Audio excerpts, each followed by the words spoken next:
Hi, you're on the Reddit Confessions channel. The night my wife told me to go find someone who entertains you, she was folding laundry in absolute silence. Not tense silence, just the kind that feels rehearsed. The kind that makes you realize this isn't a bad day. It's the new normal.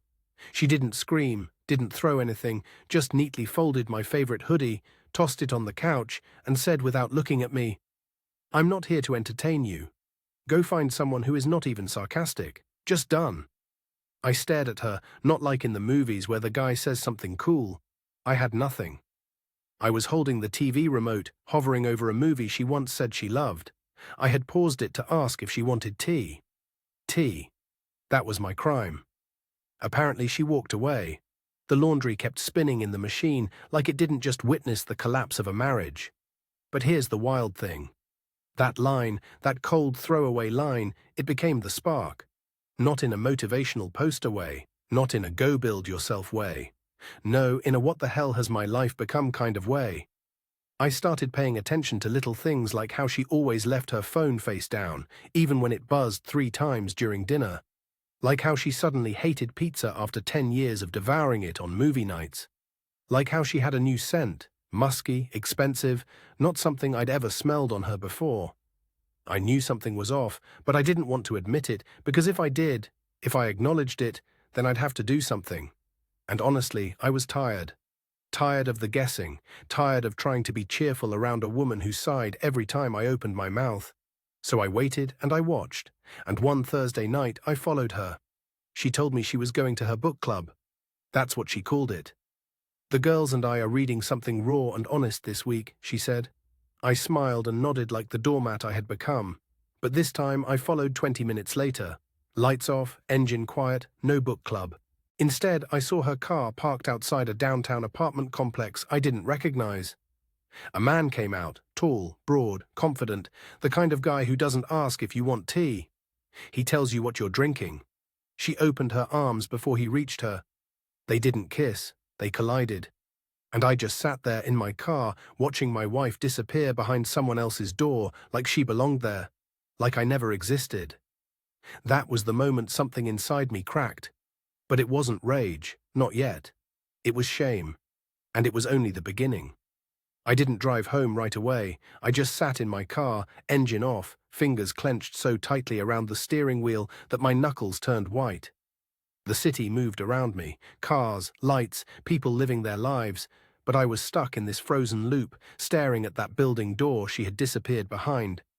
My wife, the woman who once cried during Pixar movies, the woman who made me homemade soup when I had the flu. Now she was in someone else's apartment on a weeknight with no guilt, no shame, no hesitation.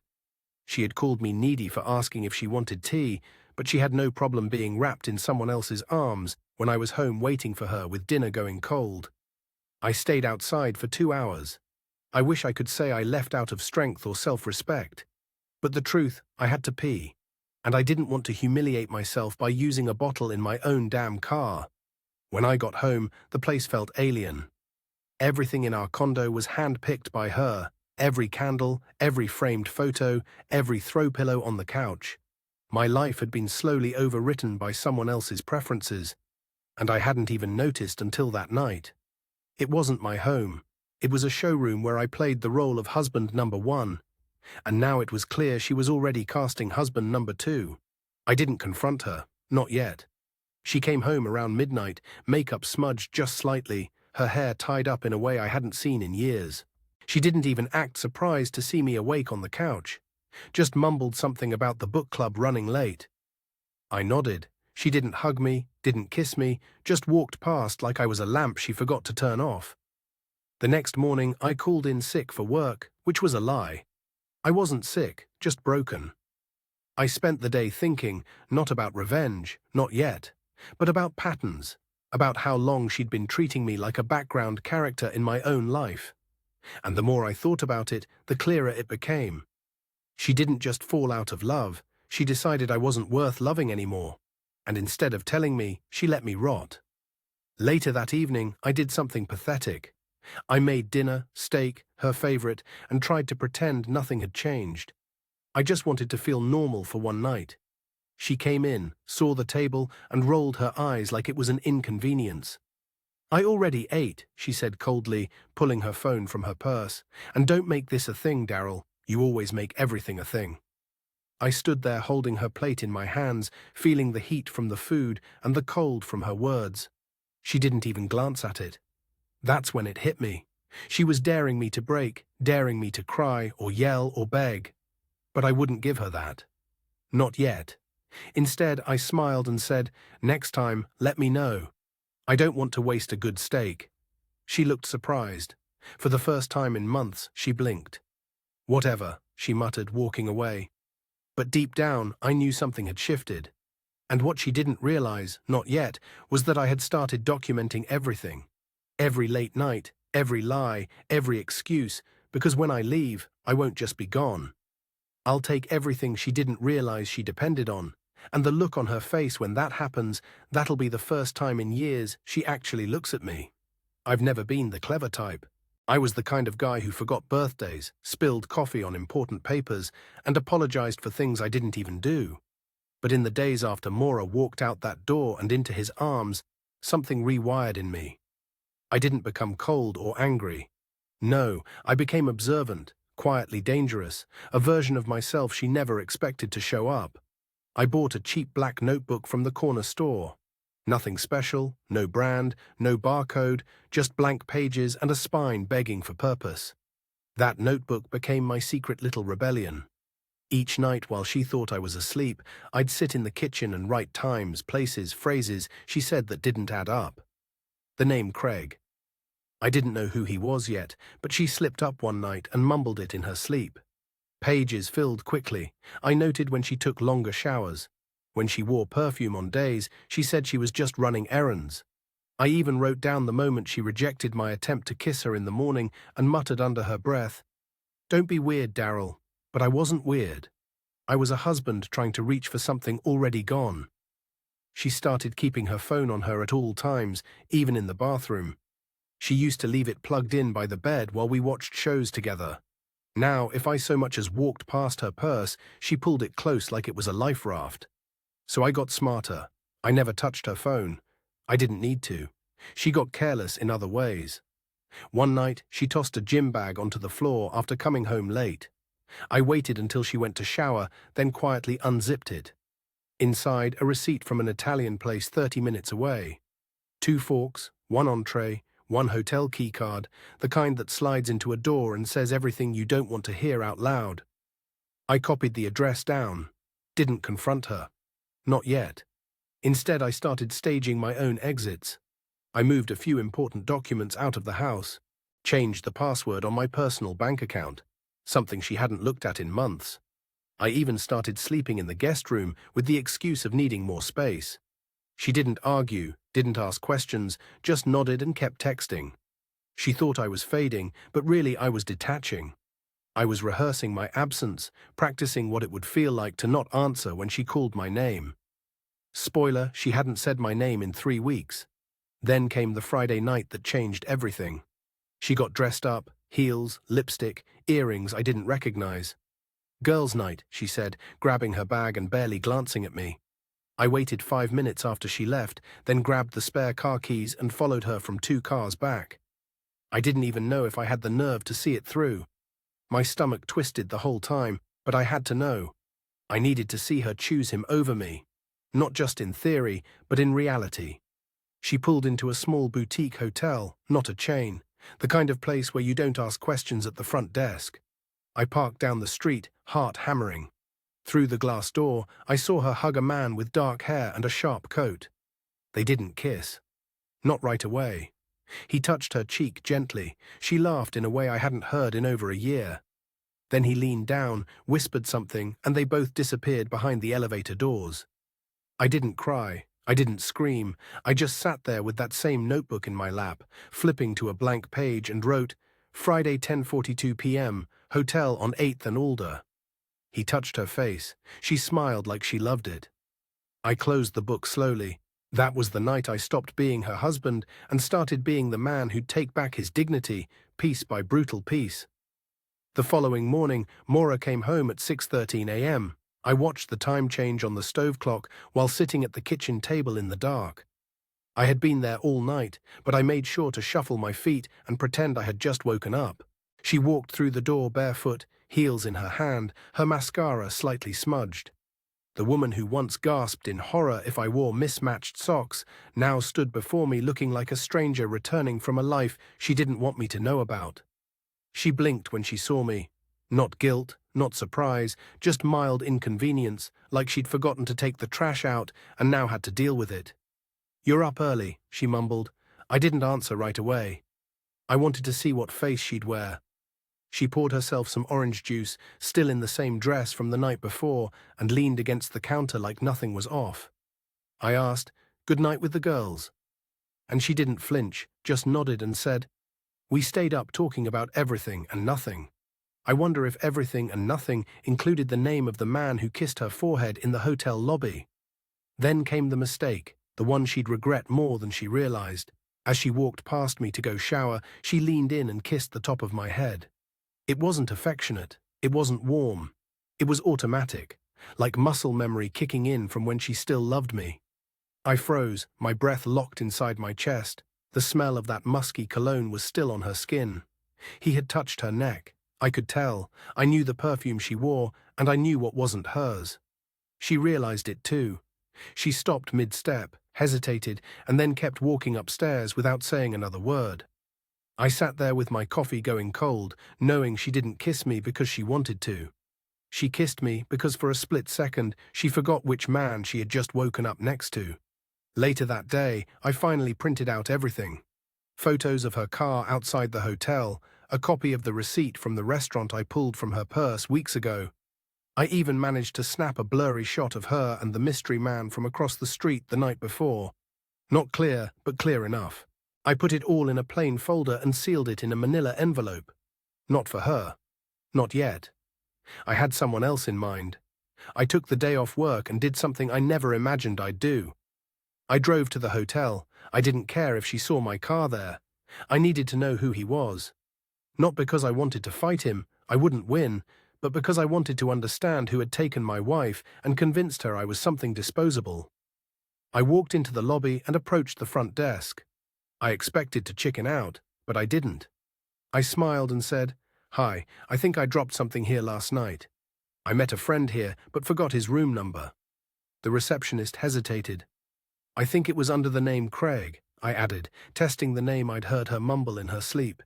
To my surprise, she nodded. "Yes, Mr. Remington, room 304. I thanked her and walked outside. I didn't go up. I didn't need to. I had the final puzzle piece. Craig Remington. I didn't know who he was. Not yet, but the name gave me leverage, gave me something real to work with. And for the first time in months, I didn't feel powerless. I felt dangerous. And that's when I knew I wasn't going to confront Maura with yelling or tears. I was going to dismantle the world she built behind my back slowly, methodically, and on my terms, one name at a time. Craig Remington. That name lived in my head for days like a mosquito. You can't sweat. It buzzed constantly. I didn't know what he did, where he came from, or how long he'd been part of Moa's life. But what I did know painfully was that he knew her laugh, her perfume, her bedtime routine, the way her voice sounds in the dark. All the things I used to hold like fragile gifts were now his. I didn't confront her that week. Not yet. Instead, I did something that felt wildly out of character. I called out sick again. 2 days in a row. I told my boss I was dealing with a family emergency, and technically I was the slow and silent death of my family. I sat on my laptop digging. I searched Craig Remington on LinkedIn, on Facebook, on company databases. Nothing came up at first, too many results, but then I narrowed it. Boutique hotel near Alder Street, filtered by staff, then filtered again by recent tags. Maura used on social media. Dumb little hashtags like Orsh ing escape and Dashasha finally relaxing. She wasn't even subtle. That's when I found him. Craig Remington, guest experience manager. Fancy title for a man who dismantled my marriage with 5-star linen and a minibar. I stared at his photo for a long time. Square jaw, confident smile, a guy who looks like he's never cried in a car or apologized for needing affection. The opposite of me in every way. I wasn't even angry, just exhausted, like someone handed me a test I had already failed before it began. I printed out everything I could find: his full name, employment record, a screenshot of him standing behind the hotel front desk from their official website, and I added it all to the manila envelope. Then I waited. The next evening, Maura asked me if I could pick up dry cleaning on my way back from work. I said, sure.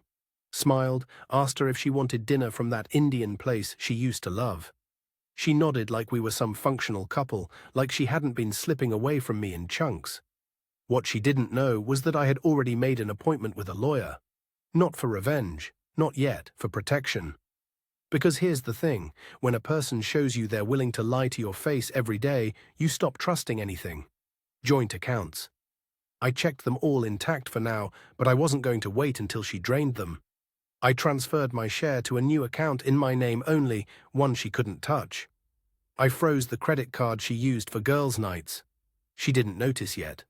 That would come later. The most humiliating part, I still wanted her to stop. Deep down, I wished she'd cry and confess and tell me she made a mistake, that it was a phase, that she remembered who I was and wanted to come back. But Maura didn't come back. She came home late again that night. Not even an excuse this time. Just walked in, tossed her heels at the door and said, "I'm too tired to talk." And maybe she was.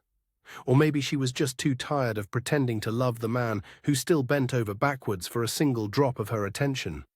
But something was shifting, because the next morning when she went to use the joint credit card and it got declined, she called me at work. Her voice wasn't angry, it was confused. Did something happen to the card? I paused, then said, "Yeah, I'm not here to entertain you anymore. Find someone who will." Silence. For the first time in months, Maura didn't know what to say. And for the first time in my life, I did. I thought I'd seen it all. I thought the worst was behind me after I traced her lies, froze the accounts, and watched her step into another man's world like she never promised me forever. But nothing hit harder than what happened that Saturday afternoon. I wasn't snooping. I wasn't spying. I was just walking into the grocery store like a normal man trying to keep his last pieces of dignity while buying eggs and frozen waffles. But then I saw her Maura in the parking lot laughing. Not the fake dismissive laugh she gave me when I tried to tell her a joke. Not the eye-roll lace chuckle she offered when I reminded her of our anniversary last month. No, this laugh was warm, loud, real, and it wasn't mine anymore. She was sitting on a bench outside the store, waiting for someone. Her phone in one hand, an iced coffee in the other. Wearing that sundress she once told me she'd only wear on special days. I hadn't seen it in over a year. I thought maybe she gave it away. Then Craig walked out. I recognized him instantly from the hotel staff page. He handed her a small paper bag, kissed her on the cheek, and sat down beside her. They looked so casual, like a couple who had been together for years, like this wasn't new or exciting or secret anymore. This was their routine, their Saturday, their normal. I ducked behind a parked van and just watched them. Not for long, maybe 2 minutes. But that was enough to break something permanent inside me. I wasn't mad that she had moved on. I was mad that she didn't even have the decency to pretend she hadn't. When I got home, I sat on the edge of the bed and just stared at my shoes. I couldn't feel anything. I was empty. I kept thinking, she never looked at me that way, not even in our best years. Or maybe she did, and I was too busy believing we were happy. I didn't confront her that night. I didn't say a word. She came home 2 hours later with a plastic bag of groceries and said, "You forgot the almond milk." I smiled, nodded, said, "Sorry, I'll get it tomorrow." She had no idea I saw her, but the next day I mailed the envelope. Not to her, to Craig. It included the photo of her and me on our wedding day, smiling like idiots, a copy of our marriage certificate, proof of our shared mortgage, and a letter handwritten that simply said, "I'm not sure if she told you she's still married. Just thought you should know before you start planning matching bathrows." I didn't sign it. I didn't need to. He would know exactly who it came from, and I wasn't done yet, because while she was busy laughing in the sun, I was finally learning how to disappear in the dark. 3 days passed. I didn't hear anything. No angry texts. No. How could you? Maura was her usual distant self, too polite to be questioned, too cold to be loved. She moved around the house like we were co-workers with separate lunch breaks. I kept wondering if the envelope had arrived, if he opened it, if he read the letter and looked at her differently. I wasn't hoping for chaos. I wasn't hoping for a fight. I just wanted one small crack in the fantasy she built, something real enough to remind her I still existed. Then on Thursday evening, my phone rang. An unknown number. Normally I don't answer, but I did. Maybe I already knew who it was. The voice on the other end was calm, steady, but unmistakably male. Daryl. That one word made my blood go cold, my name from him. I assume you sent the envelope. He said I didn't reply. I waited. He sighed. I didn't know. She told me you were divorced, that you were living with a friend in Oregon. That you were, and I quote, out of the picture.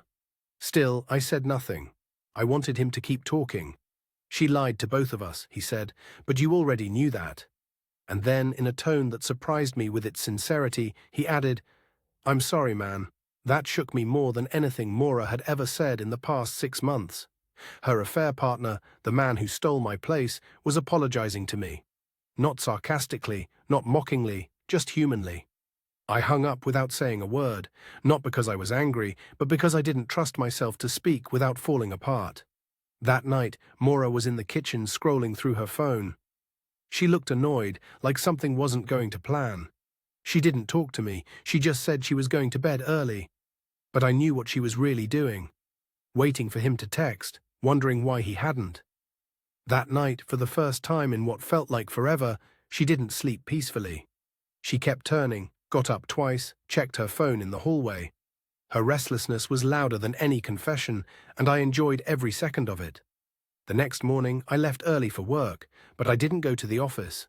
I went to the courthouse, filed paperwork, real paperwork, no threats, no dramatic confrontations, just my name, my signature, and a quiet filing fee that tasted like justice. I didn't need her permission, not anymore. I left the papers with a process server. Maura would be served officially within a few days. I even paid extra to ensure she'd get them while at home, just to watch her world pause mid-scroll. But before I left the courthouse, I did one last thing. I updated my emergency contact, removed her name, and that's when it really hit me. She wasn't just cheating on me with another man. She was cheating on life with me.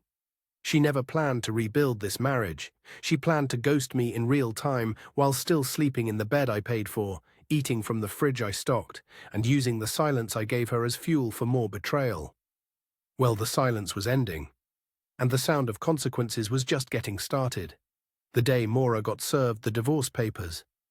I was in the living room pretending to watch a documentary about hummingbirds.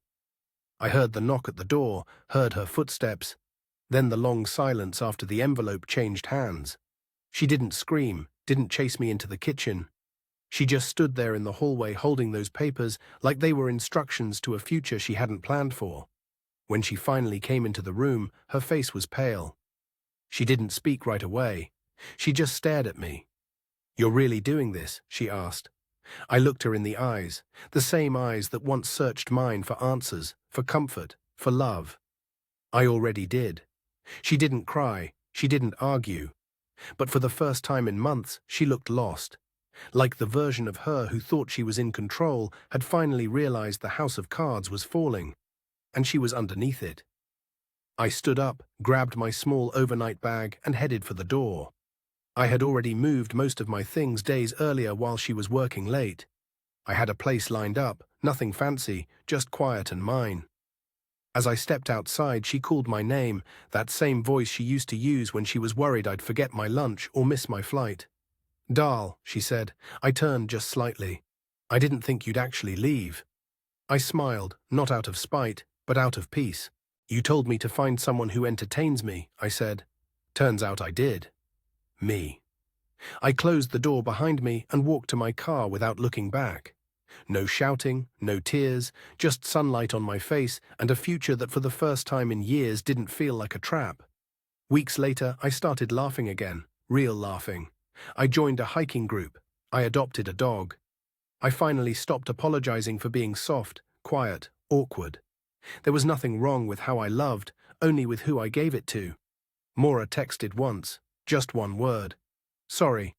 I didn't reply, not because I was bitter, but because her apology couldn't glue back a mirror she spent years shattering. I'm not here to entertain anyone anymore. I'm here to live.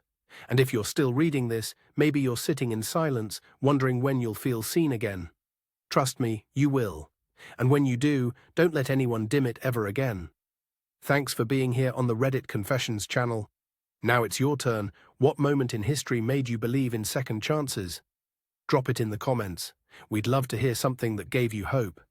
And don't forget, sometimes the best thing someone can say to you is, "I don't deserve you." Because